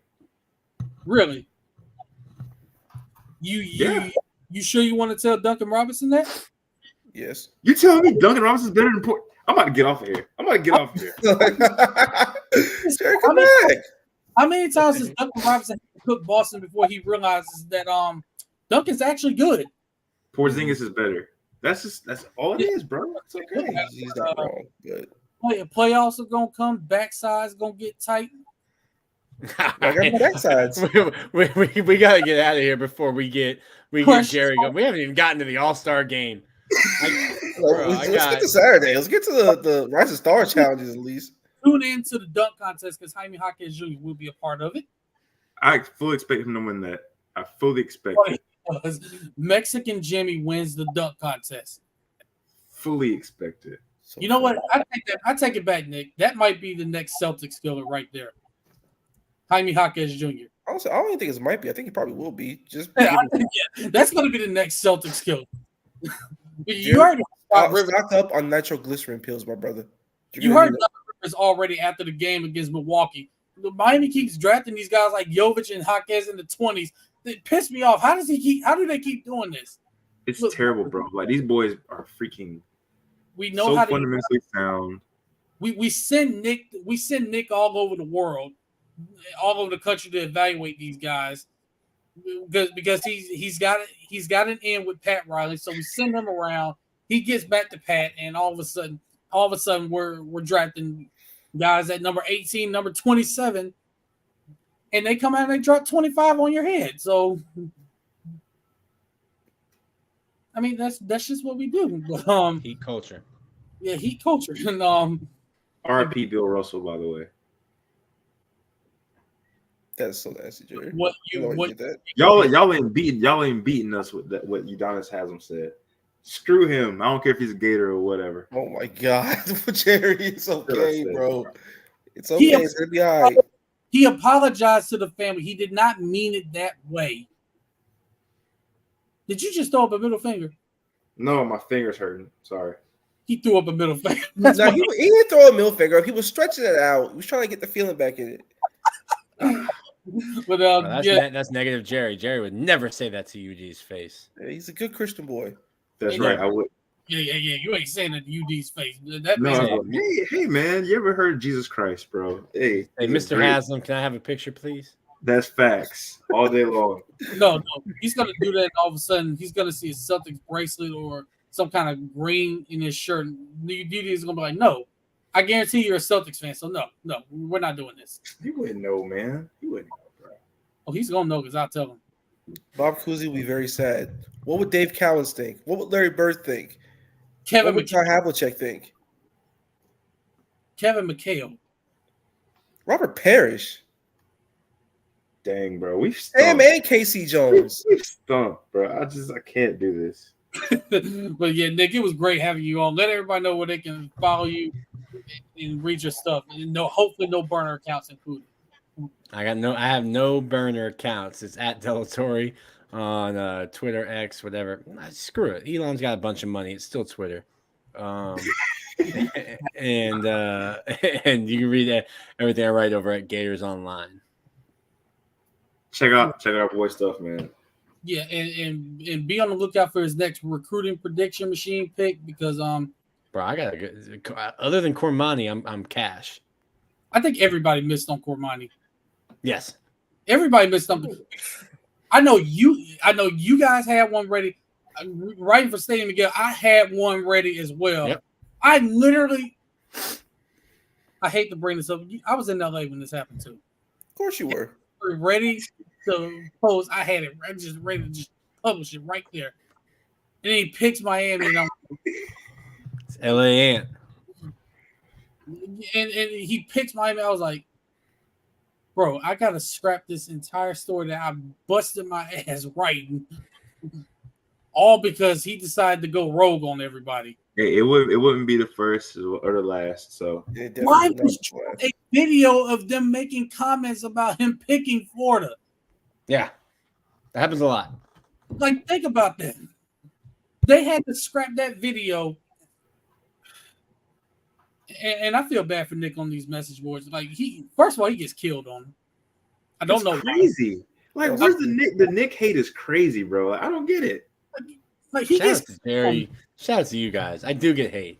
I get a lot of love though. I like read it and I'm like, where's this coming from? Like, it's wild. I don't know. Although Nick nearly you pulled out the cat calls on me because I said we had Pierce on the show last week.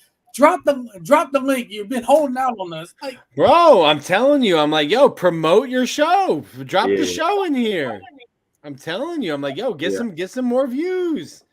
You're holding out on us. Holding out on yourself.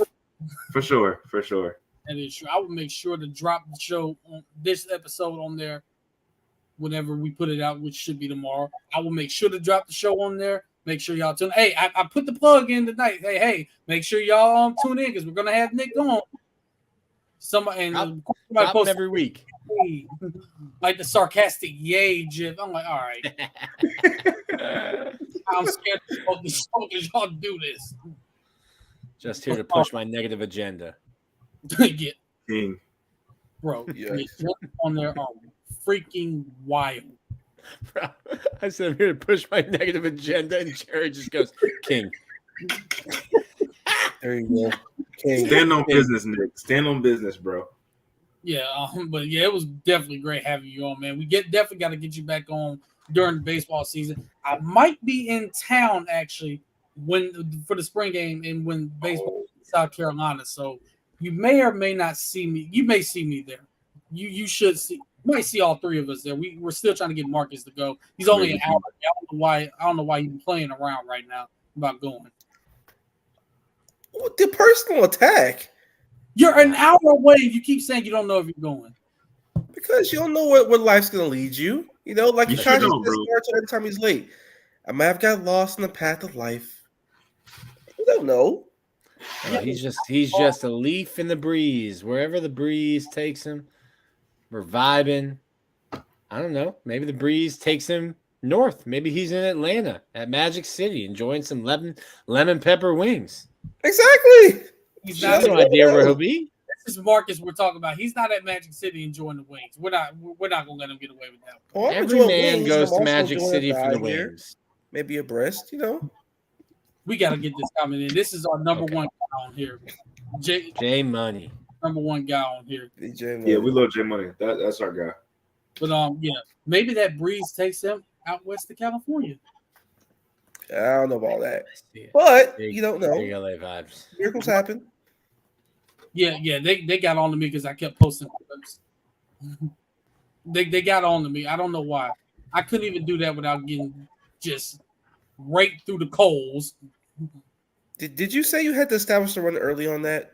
No, I did not. KB is literally a bot. You are a bot, bro. You are Don't- a bot, bro. I'm sorry. I can't post city views of a city I had never been in and never experienced without getting killed for it. Because you recycle the same videos. It was not the same videos. I took hundreds of pictures and videos. Yeah, you use only about 3 of them. I took a bunch of them. But Nick, you said you've never been. I do recommend going out there. I need to. Well, I got no time. I got no time now. I'm busy. Every weekend filled till June. When baseball is life out there, and just make sure y'all don't go house hunting. I was hacked. No, you were not. Hacked. I promise you, I was hacked. You were not hacked, brother. Hacked. Those are your thoughts. Those are your opinions. Those are your views on your page. So this is how you know I was hacked. They put me in Twitter jail for a week once. Because you keep tweeting the same thing. No, that's not why. I'll tell you why off air, Marcus.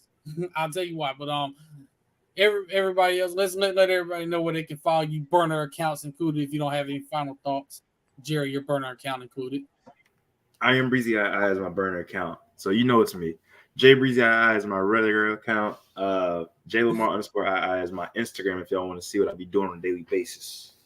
You know about me, Marcus Davis, 904 is my main, and my burner account is.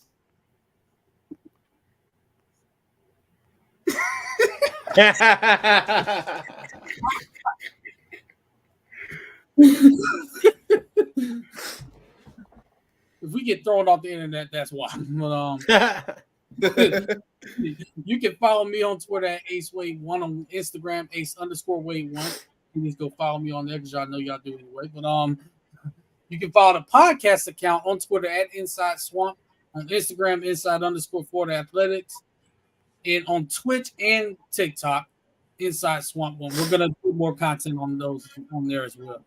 But Jerry and Marcus got the oh my god! Hey man, you never know.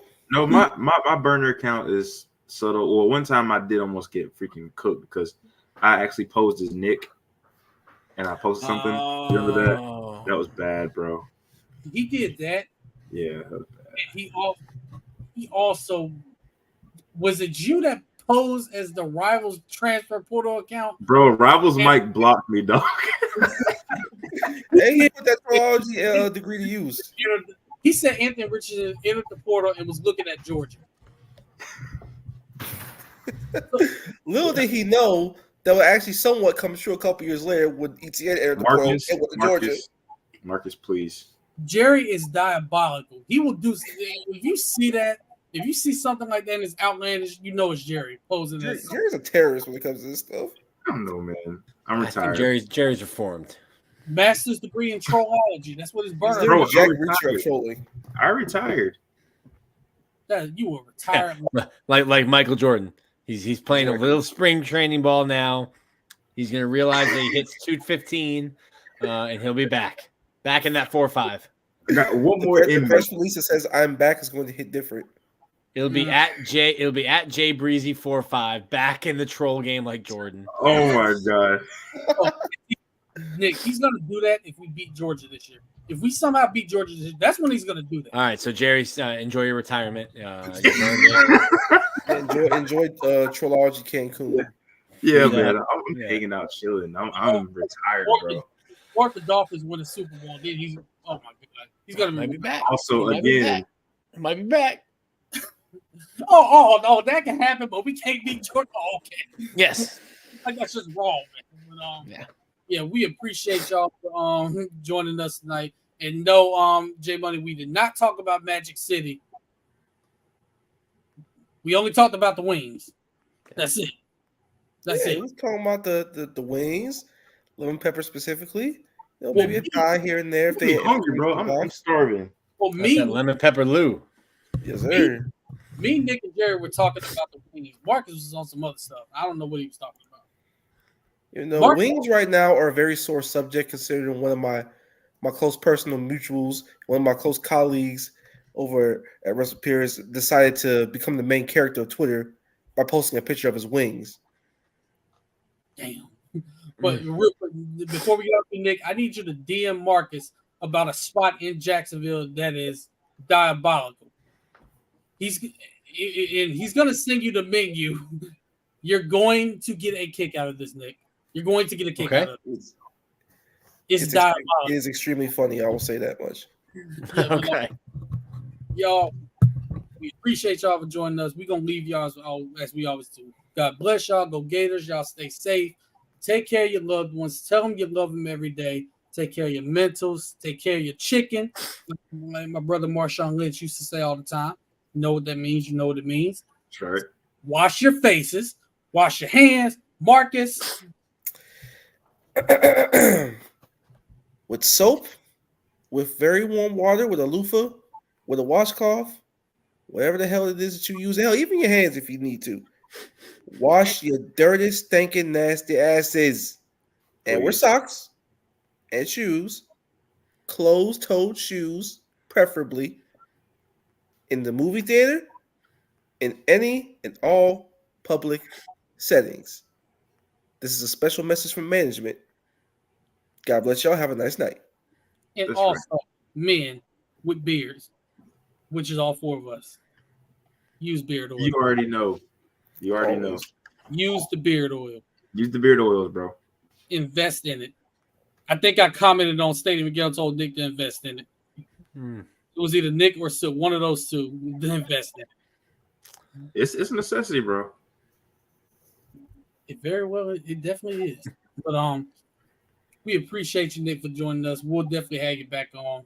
And remember, and Marcus, you gotta send him that. You gotta send them that menu, man. Oh, I shall. Y'all have a great night. God bless y'all. We'll see y'all next week. Yes, sir.